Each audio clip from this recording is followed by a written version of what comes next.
കാരണം വേറെ ഒരു ചാനലിലും ഈ വാർത്ത ഇല്ല. അത്തരത്തിലുള്ള ഒരു വാർത്ത നമ്മൾ ബ്രേക്ക് ചെയ്യുമ്പോൾ പിന്നെ എനിക്ക് എന്ത് വന്നാലും പ്രശ്നമല്ല. ലോകത്ത് ആദ്യമായിട്ട് സുനാമി റിപ്പോർട്ട് ചെയ്തത് ഇന്ത്യ വിഷനാണ്. പിന്നെ BBC നമ്മളും തമ്മിൽ ഏകദേശം ഒരു 10-20 സെക്കൻഡിന്റെ വ്യത്യാസമേ ഉള്ളൂ. ആ സ്ഥാപനത്തെ കൊന്നു എന്നാണ് അർത്ഥം. ഇപ്പം ഇന്ത്യ വിഷന്റെ പിന്നെ പ്രവർത്തനം സർക്കാർ അവസാനിപ്പിക്കുമ്പോൾ ഒരു 4 കോടി രൂപയുടെ പിന്നെ ഔട്ട്സ്റ്റാൻഡിങ്ങേ ഉള്ളൂ. അസറ്റ് ഫ്രീസ് ചെയ്യുന്നു, ബാങ്ക് അക്കൗണ്ട് ഫ്രീസ് ചെയ്യുന്നു, അത് നടത്തുന്ന ആളെ പിടിച്ച് ജയിലിലിടുന്നു. എന്നെ അറസ്റ്റ് ചെയ്യുമ്പോൾ ഞാൻ ആ ഓഫീസറോട് ചോദിച്ചിട്ടുണ്ട്, എന്തിനാണ് എന്നെ അറസ്റ്റ് ചെയ്തത്? അവർക്ക് കൃത്യമായിട്ട് പൈസ മേടിച്ചിട്ടുള്ള ആൾക്കാരാണ്. അതൊന്നും മോശം ശമ്പളമൊന്നുമില്ല. അന്നത്തെ ശേഷമാണ് എനിക്ക് തോന്നുന്നത് പിന്നെന്താ പറയാ, ഇന്ത്യ വിഷന്റെ ചരിത്രത്തിലെ വൻ ബ്രേക്ക് ന്യൂസുകളൊക്കെ അതിന് ശേഷം. ഇപ്പൊ അജ്മൽ കസബിന്റെ ബോംബെയിലുള്ള അജ്മൽ കസബിന്റെ തൂക്കിക്കൊല അന്ന് ആദ്യത്തെ റിപ്പോർട്ട് ചെയ്തു. ലോകത്ത് ദിലീപ് കുമാറാണ് പിന്നെ റിപ്പോർട്ട് ചെയ്യുന്നത്.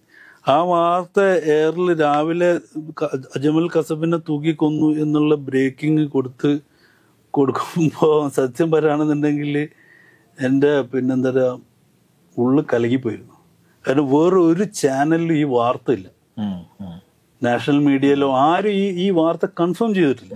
ഫസ്റ്റ് ബ്രേക്കിംഗ് ആണ്.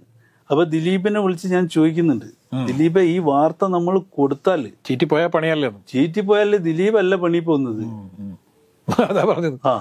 ഇന്ത്യ വിഷൻ എന്ന് പറഞ്ഞ പ്രസ്ഥാനം അന്ന് സെൻട്രൽ ഗവൺമെന്റ് പൂട്ടിക്കും. കാരണം അതൊരു അത്രയും സെൻസിറ്റീവ് ആയിട്ടുള്ള ഒരു വിഷയത്തില് ഒരു പിന്നെന്താ പറയാ ഇന്റർനാഷണൽ സംഗതിയാണല്ലോ. വിദേശിയായ ഒരു പിന്നെ എന്താ പറയാ ഒരു പൗരനാണല്ലോ അജ്മൽ കസബ്. അയാളെ ഇന്ത്യയിലെ ഒരു ആക്രമണത്തിന്റെ കേസിൽ തൂക്കിക്കൊന്നു എന്ന് പറയുന്നതിന് പിന്നെ ഡിപ്ലോമാറ്റിക് ആയിട്ടുള്ള ഒരുപാട് വിഷയങ്ങളുണ്ടല്ലോ. അത്തരത്തിലുള്ള ഒരു വാർത്ത നമ്മൾ ബ്രേക്ക് ചെയ്യുമ്പോൾ അപ്പം എൻ്റെ അടുത്ത് ദിലീപ് പറഞ്ഞു, സാറേ 100% കൺഫേംഡ് ആണ്, അത്രയും റിലയബിൾ ആയിട്ടുള്ള ഒരു സോഴ്സ് എന്നാണ് നമുക്ക് ധൈര്യമായിട്ട് കൊടുക്കാം, സാർ ഒന്നുകൊണ്ടും പേടിക്കേണ്ടത്. അതാണ് ഇന്ത്യ വിഷന്റെ റിപ്പോർട്ടറും തമ്മിലുള്ള ബന്ധം. അതൊരു ഹൃദയബന്ധം കൂടി. അത് ഭയങ്കര ബന്ധ. ദിലീപ് അതിന്റെ ഒരു വാക്കിൽ പിന്നെ എനിക്ക് എന്ത് വന്നാലും പ്രശ്നമല്ല. ആ വാർത്ത വരുന്നു, ആ വാർത്ത വന്ന് ഓർക്കണം 1/2 മണിക്കൂർ കഴിഞ്ഞിട്ടാണ് പിന്നെ മിനിസ്ട്രി വെളിപ്പെടുത്തുന്നു, ഇത് സ്ഥിരീകരിക്കുന്നു. അതിന് ശേഷമാണ് മറ്റ് പിന്നെ വാർത്തകൾ. അപ്പൊ അത്രയും പിന്നെന്താ പറയാ ഇന്ത്യ വിഷന്റെ ന്യൂസ് ടീം അത്രയും കേപ്പബിൾ ആയിരുന്നു, അത്രയും സെൻസിറ്റീവ് ആയിരുന്നു, അത്രയും ഓതന്റിക് ആയിരുന്നു. അത് ഇപ്പൊ എന്താ പറയുക, ഇന്ത്യ വിഷൻ നിലച്ചിട്ട് ഈ 9 വർഷം കഴിഞ്ഞിട്ടുള്ള ഈ ഒരു കാലഘട്ടത്തിൽ നമ്മൾ ഇരുന്നിങ്ങനെ പുറകോട്ട് തിരിഞ്ഞു നോക്കുമ്പോൾ പിന്നെ ഇന്ത്യ വിഷൻ ശരിക്കും ഒരു ഇന്റർനാഷണൽ സ്റ്റാൻഡേർഡിൽ തന്നെയാണ് പ്രവർത്തിച്ചിരുന്നത്. പല സംഭവങ്ങളും ലോകത്ത് ആദ്യമായിട്ട് സുനാമി റിപ്പോർട്ട് ചെയ്തത് ഇന്ത്യ വിഷനാണ്. ഈ നിർഭയ ആ കേസിൽ ആ പെൺകുട്ടിയുടെ മരണം ആദ്യമായിട്ട് റിപ്പോർട്ട് ചെയ്യുന്നത് ഇന്ത്യ വിഷനാണ്. ഈവൻ എന്താ പറയുക യാസർ അറഫാത്തിന്റെ മരണം പോലും പിന്നെ BBC നമ്മളും തമ്മിൽ ഏകദേശം ഒരു 10-20 സെക്കൻഡിന്റെ വ്യത്യാസമേ ഉള്ളൂ. അത് പിന്നെ ഞാൻ എപ്പോഴും പറയും, അതായത് പിന്നെ ഇംഗ്ലീഷിൽ ഒരു വാർത്ത ടൈപ്പ് ചെയ്യുന്നതും മലയാളത്തിൽ ഒരു വാർത്ത ടൈപ്പ് ചെയ്യുന്നതും അത്രയും അക്യുറേറ്റ് ആയിരുന്നു. സദ്ദാം ഹുസൈന്റെ വിഷയം, സദ്ദാം ഹുസൈനെ തൂക്കിക്കൊന്നത് ഇന്ത്യ വിഷൻ ഒരു ഫുൾ ഡേ ലൈവായിരുന്നു. ജോർജ് ബുഷിന്റെ പിന്നെ അന്ന് ചെരുപ്പോണ്ട് പറഞ്ഞത്, ഇതൊക്കെ അന്ന് ഇന്ത്യ വിഷൻ അന്ന് പിന്നെന്താ പറയാ ഇവിടെ എങ്ങനെയാണോ ലോക്കൽ ഇഷ്യൂ കൈകാര്യം ചെയ്തത് അതേ ഇന്റൻസിറ്റിയോടുകൂടിയും അതേ ഓതന്റിസിറ്റിയോടുകൂടി ഇന്റർനാഷണൽ വാർത്തകളും ഇന്ത്യ വിഷൻ കൈകാര്യം ചെയ്തിട്ടുണ്ട്. എല്ലാ വാർത്തയും കൈകാര്യം. അല്ല, ഈ ഇന്ത്യ വിഷന്റെ ഒരു വാർത്താ പാറ്റേൺ ആണല്ലോ പിന്നീട് തുടങ്ങിയ എല്ലാ വാർത്താ ചാനലുകളും കോപ്പി ചെയ്യുന്നത്. ഏതാണ്ട് അതേ രീതിയിലാണ് ആളുകളുടെ ഡ്രസ് പാറ്റേൺ ആയാലും ശരി, ആളുകളെ എങ്ങനെ ന്യൂസ് പ്രസന്റ് ചെയ്യുന്നു എന്നുള്ളതെല്ലാം ഇപ്പോഴും അത് തുടരുകയാണ്. ഇന്ത്യ വിഷൻ തുടങ്ങി വെച്ച കുറെ സംഭവങ്ങൾ തുടങ്ങുന്നു. പക്ഷേ ഈ ഇന്ത്യ വിഷനെ യഥാർത്ഥത്തിൽ ഇത്തരത്തിലുള്ള പല രീതിയിലും നശിപ്പിക്കാൻ വേണ്ടി ശ്രമം നടക്കുന്നു എന്നുള്ളതിനെ കുറിച്ചിട്ട് ധാരണയ്ക്ക് നേരത്തെ കിട്ടിയിട്ടുണ്ടാവില്ല. എന്തുകൊണ്ടാണ് വിജിലന്റ് ആവാതിരുന്നത്? അല്ല, അത് ഞാൻ പറഞ്ഞല്ലോ, ഒരു കാര്യം പറഞ്ഞല്ലോ. ഒന്ന്, ഈ നമ്മൾ വിജിലന്റ് ആയി വരുമ്പോഴത്തേക്ക് ഈ സംഗതിയിലേക്ക് സർക്കാർ കയറിയിട്ട് നമ്മളുടെ എല്ലാ അക്കൗണ്ട്സും എല്ലാ അസറ്റ്സും അറ്റാച്ച് ചെയ്ത് ഫ്രീസ് ചെയ്തു. എന്നെ പിടിച്ച് ജയിലിലിട്ടു. എങ്ങനെ ഒരു സ്ഥാപനം മുന്നോട്ട് പോകും? കാരണം ഒരു സ്ഥാപനത്തിൻ്റെ അക്കൗണ്ടും അതിൻ്റെ അസറ്റ്സും സർക്കാർ ബന്ധാക്കി എന്ന് പറഞ്ഞാൽ ആ സ്ഥാപനത്തെ കൊന്നു എന്നാണ് അർത്ഥം. ഒരു അടിയന്തരാവസ്ഥ കാലത്തെ അടിയന്തരാവസ്ഥയല്ല, നിങ്ങൾ തീർന്നു, അവസാനിച്ചു. നിങ്ങൾ തീർന്നു. നിങ്ങളുടെ വായി മൂടി മൂക്കും മൂടി. വേറെ അങ്ങനെയുള്ള ഒരു സ്ഥാപനത്തെ സഹായിക്കാൻ ഒരു തയ്യാറാവില്ല, ഒരു ഇൻവെസ്റ്റർ തയ്യാറാവില്ല, ഒന്നും തയ്യാറാവില്ല. അല്ല, ഈ ഞാൻ ചോദിച്ചത് ഇപ്പം സാമ്പത്തികമായിട്ടുള്ള ചില തിരിച്ചടികളും പ്രശ്നങ്ങളും കുറച്ചു കാലം അനുഭവിച്ചുകൊണ്ടിരിക്കുകയായിരുന്നു. അതുകൊണ്ടാണല്ലോ ഈ പല വിധത്തിൽ ശമ്പളം മുടങ്ങാനൊക്കെ കാരണം മനഃപൂർവ്വം കൊടുക്കാതിരുന്നല്ലോ. അപ്പോൾ ഇത് ജീവനക്കാരെ ബോധ്യപ്പെടുത്താൻ വേണ്ടി ശ്രമിച്ചുകൊണ്ടിരുന്നത്. അല്ല, എന്തെന്ന് പറഞ്ഞാൽ ഇന്ത്യ വിഷനിലെ സാമ്പത്തിക പരാധീനത എന്ന് പറയുന്നത് പിന്നെ നിങ്ങൾ ന്യൂസ് ചാനൽ അല്ലെങ്കിൽ മീഡിയയിൽ അത്ര പിന്നെന്താ പറയുക ഒറ്റപ്പെട്ടൊരു സംഭവമായിരുന്നില്ല. അല്ല, ഏഷ്യാനെറ്റ് അടക്കമുള്ള പ്രിന്റ് മീഡിയയിൽ വലിയ ഭീകരമായ അവസ്ഥയോടെ കടന്നു. അതെന്തുകൊണ്ടാന്ന് പറഞ്ഞു കഴിഞ്ഞാൽ അത് പിന്നെ ഈ പത്രമായാലും ശരി ടെലിവിഷൻ ആയാലും ശരി അതിൻ്റെ ഓൺലി സോഴ്സ് ഓഫ് ഇൻകം എന്ന് പറയുന്നത് അഡ്വർടൈസ്മെന്റ്. അപ്പോൾ അഡ്വർടൈസ്മെന്റ് എന്ന് പറയാൻ കേരളത്തെ സംബന്ധിച്ചിടത്തോളം അങ്ങനെ ഒരു വലിയ ഒരു അഡ്വർടൈസിങ് ബാക്കപ്പ് കേരളത്തിൽ ഇല്ല. കേരളത്തിന്റെ ടോട്ടൽ ആഡ് മാർക്കറ്റ് എന്ന് പറയുന്നത് ഇന്ത്യയിലെ മറ്റ് സ്ഥലങ്ങൾ വെച്ച് നോക്കുമ്പോൾ വളരെ ചെറുതാണെന്ന് മാത്രമല്ല അത് ഗ്രോത്ത് ഇല്ലാത്തത്. പിന്നെ മാത്രമല്ല ഏറ്റവും കൂടുതൽ ബാർഗെയിൻ ചെയ്ത് ഏറ്റവും ചെറിയ റേറ്റിന് ആഡ് കൊടുക്കുന്ന ഒരു സിസ്റ്റവും കൊണ്ടുവന്നു ഇവിടെ. അത് മലയാളികളുടെ സ്വഭാവം. കാരണം ഇപ്പോൾ 1000 രൂപയാണെങ്കിൽ നമ്മൾ അത് 100 രൂപ കിട്ടുമെന്ന് തന്നെ നോക്കിക്കൊണ്ടിരുന്നത്. അല്ല, ഈ ഇതിൽ ഒരുപാട് കാര്യങ്ങൾ പറയുന്നുണ്ട്. അതായത് ഞാൻ മലയാളികളെ അധിക്ഷേപിച്ചു എന്നുള്ളതല്ല, പക്ഷെ മലയാളികൾ ഒരു ബിസിനസ്സിനെ അപ്രോച്ച് ചെയ്യുന്ന ഒരു രീതിയുണ്ട്. അത് ഒട്ടും പ്രൊഫഷണൽ ആയിട്ടുള്ള ഒരു രീതിയല്ല. ഇപ്പം നിങ്ങൾ ഒരു കാര്യം ചെയ്യുകയാണെന്നുണ്ടെങ്കിൽ, നിങ്ങൾ ഒരാളെയും കൂട്ടി നിങ്ങളൊരു ചായക്കട നടത്തുകയാണെന്നുണ്ടെങ്കിൽ 3-ാം ദിവസം നിങ്ങൾ കൂട്ടിയ ആൾ നിങ്ങൾ തൊട്ടടുത്തൊരു കട തുടങ്ങും. മനസ്സിലല്ലേ? എന്നിട്ട് നിങ്ങൾ പിന്നെ ചെയ്ത അതേ സാധനം അതേ പാറ്റേണിൽ ചെയ്യും. നിങ്ങളെക്കാൾ ₹1 കുറച്ച് കൊടുക്കും ചെയ്യും. അതുകൊണ്ടാണ് കേരളത്തിലെ ഒരു ബിസിനസ്സും ഡെവലപ്പ് ചെയ്യാത്തത്. കേരളം വലിയ കൺസ്യൂമർ മാർക്കറ്റ് ആണെങ്കിലും കേരളത്തിൽ ഏതാ ഒരു വലിയ ഇൻഡസ്ട്രി ഉള്ളത്? ഇൻഡസ്ട്രി ഇല്ല. ഇൻഡസ്ട്രി ഇല്ലാത്തൊരു സ്ഥലത്താണ് ഈ കളിയൊക്കെ നമ്മൾ കളിക്കുന്നത്. മനസ്സിലല്ലേ? കേരളത്തിൽ ഇപ്പൊ ഇന്ത്യ വിഷൻ വന്ന സമയത്ത് ഉണ്ടായിരുന്നത് ടെക്സ്റ്റൈൽസ് ബിസിനസ് ഉണ്ടായിരുന്നു, അത് റിയൽ എസ്റ്റേറ്റ് ഇതുണ്ടായിരുന്നു, ജ്വല്ലറികൾ പൈസ പമ്പയിരുന്നു, ആയുർവേദം ഉണ്ടായിരുന്നു ഒരു കാലത്ത് ഈ അച്ചാർ അങ്ങനത്തെ അങ്ങനെ ഓരോ കാലത്ത് നമുക്ക് തന്നെ ലജ്ജ തോന്നും. കാരണം ഈ പിന്നെന്താ പറയുക കുറിക്കമ്പനികളാണ് ഇവിടുത്തെ ചാനലുകളെ നിലനിർത്തുന്നത്. ഇങ്ങനെയുള്ള പിന്നെ എന്താ പറയാ ചെറിയ ചെറിയ ആൾക്കാർ അതാത് സീസണിൽ വന്നിട്ടാണ് ഈ സ്ഥാപനങ്ങളൊക്കെ നിലനിർത്തി. അപ്പം മാത്രമല്ല ഇവരൊക്കെ ശരിക്കും നമ്മളുടെ ഒരു ഇൻഡസ്ട്രിയൽ സ്റ്റാൻഡേർഡ് എന്ന് പറയുന്നത് 90 days ക്രെഡിറ്റാണ്. കേരളത്തിലെ ഒരു ക്ലയന്റും ഒരു സ്ഥാപനത്തിനും 90 ദിവസം കഴിയുമ്പോൾ പൈസ കൊടുക്കില്ല. അത് 360 ദിവസം. ഒരു കൊല്ലം കഴിഞ്ഞാലും നിങ്ങൾക്ക് പൈസ കിട്ടില്ല. പക്ഷെ ശമ്പളം കൊടുക്കേണ്ട കൃത്യം 30-ാം തീയതി നമ്മൾ കൊടുക്കണം. ടാക്സ് നമ്മൾ കൃത്യമായിട്ട് കിട്ടാത്ത പൈസക്ക് ടാക്സ് കൊടുക്കണം.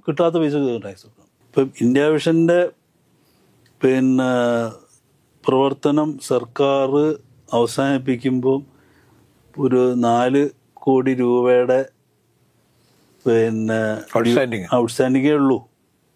നിങ്ങൾ ആലോചിച്ച് നോക്കണം, 4 കോടി രൂപ ഔട്ട്സ്റ്റാൻഡിങ്. അതേ സമയത്ത് നമ്മുടെ പ്രോപ്പർട്ടി അവർക്ക് നമ്മൾ കൊടുത്തിട്ടുണ്ട്. 4 കോടി രൂപ കൊടുക്കാനുള്ള ഒരു സ്ഥാപനത്തിന് കംപ്ലീറ്റ് സംഗതികളെ അസറ്റ് ഫ്രീസ് ചെയ്യുന്നു, ബാങ്ക് അക്കൗണ്ട് ഫ്രീസ് ചെയ്യുന്നു, അത് നടത്തുന്ന ആളെ പിടിച്ച് ജയിലിലിടുന്നു. എന്താ ആത്യന്തികമായി സംഭവിക്കുന്നത്? 325 തൊഴിലാളികൾ അന്ന് ഇന്ത്യ വിഷനിലുണ്ട്. ഏകദേശം 100ഓളം പിന്നെ ഡ്രൈവർമാര് അത് ഇത് എന്നൊക്കെ പറഞ്ഞിട്ട് ബ്യൂറോയിലുള്ള അനുബന്ധമായിട്ട് 100ഓളം സ്റ്റാഫ് വേറെ ഉണ്ട്. നമ്മൾ പിന്നെന്താ പറയാ ഡെയിലി വേജസിന് വെച്ചിട്ടുള്ള 100ഓളം സ്റ്റാഫ് ഉണ്ട്. അതായത് 425 പേര്. പിന്നെ ഇന്ത്യ വിഷൻ കൊണ്ട് ജീവിക്കുന്ന കുറെ ആൾക്കാരുണ്ട്. അതിപ്പോ അടുത്ത കടക്കാരനായാലും ശരി, പിന്നെന്താ പറയാ, കുറെ വാടകയ്ക്ക് താമസിക്കുന്ന ആളുകൾ, ബിൽഡിംഗ് വാടക. എന്റെ കണക്കില് ഒരു 600 ആള് പോട്ടെ, ഒരു 500 ആളെ കൂട്ടിക്കും. ഒരു യൂണിറ്റിനെ നമ്മളെപ്പോഴും ഒരു ഇൻകത്തിനെ നമ്മളെപ്പോഴും കാൽക്കുലേറ്റ് ചെയ്യാൻ 4 ആളെ വെച്ചിട്ട്, ഭാര്യ ഭർത്താവ് 2 മക്കൾ, അല്ലെങ്കിൽ ഭാര്യ ഭർത്താവ് അച്ഛനമ്മ. ഇതാണല്ലോ ഒരു ഇൻകം എന്നുള്ള രീതിയിൽ. അപ്പൊ ഒരാൾക്ക് ശമ്പളം കിട്ടുന്നുണ്ട്, 4 ആൾ ജീവിക്കുന്നുണ്ട്. 500 ആള് എന്ന് നമ്മൾ വെച്ചോ. 500 ആള് എന്ന് പറഞ്ഞാല് ഇൻറ്റു 4 എത്രയായി? 2000 ആൾക്കാരുടെ ജീവിതം വഴിയാധാരാവുകയാണ് ഈ ഒറ്റ തീരുമാനത്തോട്. ഇത് ഇന്ത്യയിൽ ഇതുവരെ സംഭവിച്ചിട്ടില്ല, ലോകത്ത് ഒരിടത്തും സംഭവിക്കില്ല. ഇത് വേറെ എവിടെങ്കിലുമാണ് സംഭവിച്ചെങ്കിൽ ഗവൺമെന്റ് നമ്മളോട് ഇങ്ങോട്ട് ചോദിക്കാൻ ഞങ്ങൾ എന്ത് ഹെൽപ്പാണ് നടക്കുക. കാരണം എന്ന് വെച്ചാൽ 2000 ആൾക്കാർക്ക് ജീവിത വഴിയാണ് നമ്മൾ കൊടുത്തുകൊണ്ടിരിക്കുന്നത്. ഞാൻ ഉറക്കൊഴിയുന്നുണ്ടെങ്കിൽ, ഞാൻ സഞ്ചരിക്കുന്നുണ്ടെങ്കിൽ, ഞാൻ അലേർട്ടായി ഇരിക്കുന്നുണ്ടെങ്കിൽ അത് എന്തിനു വേണ്ടിയിട്ടാ? ഈ 2000 ആൾക്കാർക്ക് അതുകൊണ്ട് ഗുണം കിട്ടുന്നുണ്ട്. അപ്പൊ നമ്മള് എന്താ പറയാ, കോടതിയിൽ ചെന്ന് ഈ കാര്യമൊക്കെ പറയുമ്പോൾ കോടതിക്ക് കാര്യങ്ങൾ മനസ്സിലാവുന്നുണ്ട്. പക്ഷെ കോടതി പറയുന്നത് സർക്കാരിന് കിട്ടേണ്ട പണം തന്നില്ലല്ലോ, അതിനെതിരെ നമുക്കൊരു വിധി തരാൻ പറ്റുന്നില്ലെന്ന് പറയുന്നു. ഇതെന്തുകൊണ്ട് ഇത് ബോധ്യപ്പെടുത്താൻ പറ്റാതെ പോയ അങ്ങനെയാ? ഇത് അധികൃതരെ ബോധ്യപ്പെടുത്തുക. അല്ല, അതിന്റെ പിന്നില് ഒരു വലിയ ഗൂഢാലോചന അജണ്ടയുണ്ട്. അതുകൊണ്ടല്ലേ എന്നെ അറസ്റ്റ് ചെയ്യുമ്പോ ഞാൻ ആ ഓഫീസറോട് ചോദിച്ചിട്ടുണ്ട്, എന്തിനാണ് എന്നെ അറസ്റ്റ് ചെയ്യുന്നത്? എന്നെ അറസ്റ്റ് ചെയ്യുന്ന അതേ കാരണമുള്ള 50 ആളെ ഞാൻ ഈ പാലാരിവട്ടത്ത് ഞാൻ നിങ്ങൾക്ക് കാണിച്ചു തരാം. അവർക്കൊന്നും ഒരു കുഴപ്പമില്ല. കാരണം അവർ മീഡിയ സ്ഥാപനമല്ലല്ലോ നടല്ല. 1.5 കോടി രൂപ അടച്ചില്ല എന്ന് പറഞ്ഞിട്ടാണ് എന്നെ അറസ്റ്റ് ചെയ്ത് കൊണ്ടുപോകുന്നത്. നിങ്ങൾ ആലോചിക്കണം, അന്ന് ഇന്ത്യ ഗവൺമെന്റിന്റെ DAVP 10-60 ലക്ഷം രൂപ എനിക്ക് ഇങ്ങോട്ട് തരാണ്ട് പരസ്യം ചെയ്ത വകയില് കേരള സർക്കാർ പൈസ തരാണ്ട്. ഏത് 90 ദിവസം കഴിഞ്ഞിട്ട്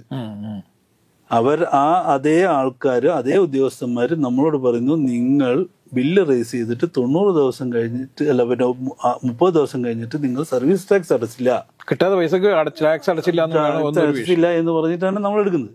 പിന്നെ ഏറ്റവും കൂടുതൽ ഉണ്ടായത് ജീവനക്കാരുടെ വിഹിതം അടച്ചില്ല എന്ന് പറഞ്ഞിട്ടൊരു വിഷയം ഉണ്ടായി. അല്ല, ജീവനക്കാരുടെ എന്താ പറയാ, ഇതേ പ്രശ്നം അതിലുണ്ട്. കാരണം എന്ന് വെച്ചാൽ നമുക്ക് കട്ട് ചെയ്തല്ല ശമ്പളം കൊടുത്തോണ്ടിരുന്നത്, കട്ട് ചെയ്ത് കൊടുത്ത കാരണമാണ് ശമ്പളം കൊടുത്തോണ്ടിരുന്നത്. അല്ല, PF ഇപ്പൊ ആകെ നമുക്ക് പെൻഡിങ് എന്ന് പറയുന്നത് ഏകദേശം 1 കോടിയുടെ അടുത്താണ് പെൻഡിങ് ഉണ്ട്. അത് ഈ പെൻഡിങ് ഈ ക്രൈസിസ് പീരീഡിൽ ഉണ്ടായ പെൻഡിങ് ആണ് കൂടുതൽ. ദീർഘകാല പെൻഡിങ് അല്ലല്ല, ദീർഘകാല പെൻഡിങ്ങും ഇല്ല. ഇന്ത്യ വിഷനിൽ അങ്ങനെ സാലറി പെൻഡിങ് ഒന്നും അധികകാലമൊന്നും. പക്ഷേ ഇന്ത്യ വിഷനില് സാലറി കിട്ടുന്നില്ല എന്ന് പറഞ്ഞ് ഫേസ്ബുക്ക് പോസ്റ്റ് ഇട്ട ആൾക്കാരും അവർക്ക് കൃത്യമായിട്ട് പൈസ മേടിച്ചിട്ടുള്ള ആൾക്കാരാണ്. അതൊന്നും മോശം ശമ്പളമൊന്നുമില്ല. അന്നത്തെ ഇൻഡസ്ട്രി സ്റ്റാൻഡേർഡ് വെച്ചിട്ട് നല്ല ശമ്പളം, ഇന്ത്യ വിഷനിൽ നല്ല ശമ്പളം തന്നെയാണ് കൊടുത്തിരുന്നത്. ഈ ടെലിവിഷൻ വാർത്താ മേഖലയിൽ ഒരു എന്താ പറയാ, ഒരു അന്തസ് സെറ്റ് ചെയ്യുന്ന ഒരു സാലറി പാക്കേജ് ഇന്ത്യ വിഷൻ തന്നെയാണ് ഇൻട്രൊഡ്യൂസ് ചെയ്തത്. അത് എല്ലാ കൊല്ലവും ഈ പറയുന്ന എല്ലാ ക്രൈസിസ് ഉണ്ടായിട്ടും, ഈ പറയുന്ന എല്ലാ തിരിച്ചടികൾ ഉണ്ടായിട്ടും കൃത്യം നമ്മള് എന്താ പറയാ ശമ്പളം വർദ്ധിപ്പിച്ചിട്ടുണ്ട്.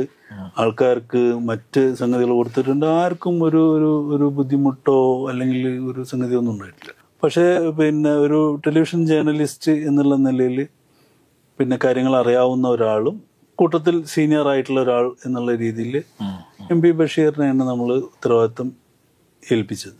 അപ്പം എന്തുകൊണ്ടാണ് ഈ ബഷീറാണല്ലോ യഥാർത്ഥ ഇത് അടച്ചതായിട്ട് പ്രഖ്യാപിക്കുന്നത്?